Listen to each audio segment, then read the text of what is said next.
AmeriCorps volunteer with the Bondurant for our sustainable schools. And this week we're going to be talking about climate change around the world. So where is climate change actually happening?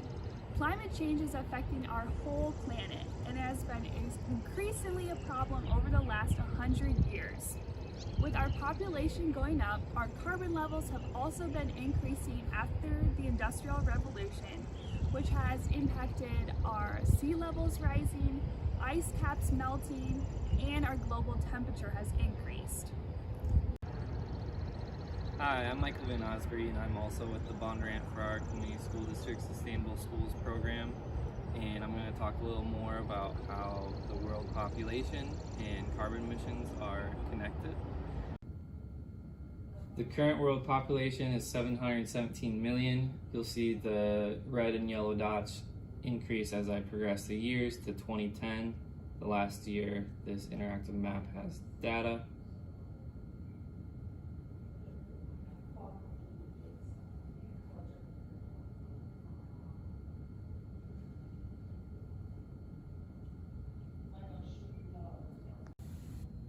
Now, roughly in 2010, we had just shy of 7 billion people on the Earth.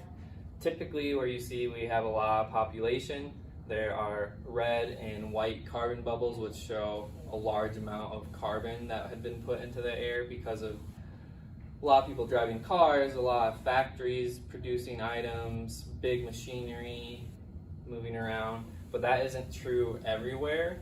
In sub-Saharan Africa, for example, we have millions of people but no carbon bubbles, which shows that they have a different lifestyle that may possibly be more sustainable. Okay, so this is a map of sea ice, and as you can see over time, starting from 1979 to 2019, our sea ice is melting and it's getting smaller and smaller.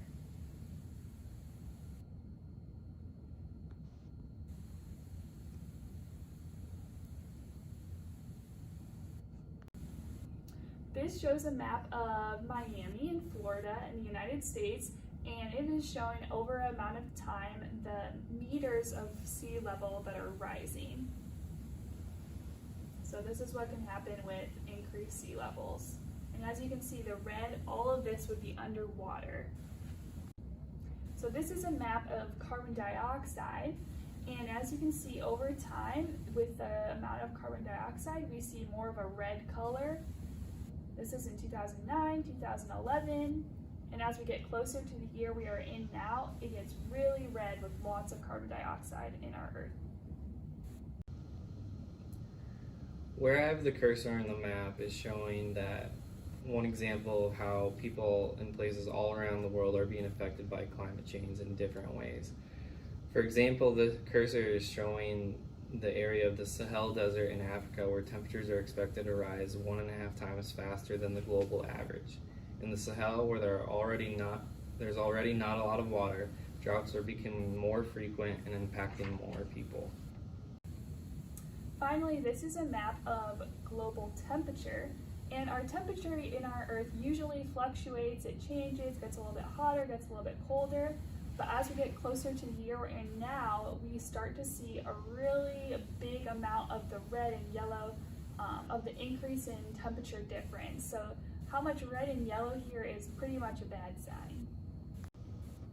In India, there is a very large population and a lot of poverty and income inequity. It has 16% of the global population, but only 4% of the global water resources. There's water scarcity. With climate change, drought, flooding, it can be difficult to provide clean, safe water for citizens and agriculture. Just to the left of the cursor is Lithuania, which is another example of a country that's most vulnerable to climate change in Europe. Lithuania has seen significantly higher rise in sea levels, close to an inch every 4 years. This may not seem like a lot, but over time this can actually cause people to move homes that are close to the coast and gulfs. Extremely dry weather also poses fire hazards here with increased surface temperatures. Finally, in the United States, there are also issues with inequity with people of color in climate change. People of color in the United States breathe in more than 40% of polluted air than white communities in the U.S. People of color are also more likely to live near coal plants and toxic sites. Minorities and indigenous populations in the U.S. are often the groups of people that face the immediate aftermath of climate-related disasters. Thanks for watching. We hope you learned a lot about climate change all around the world.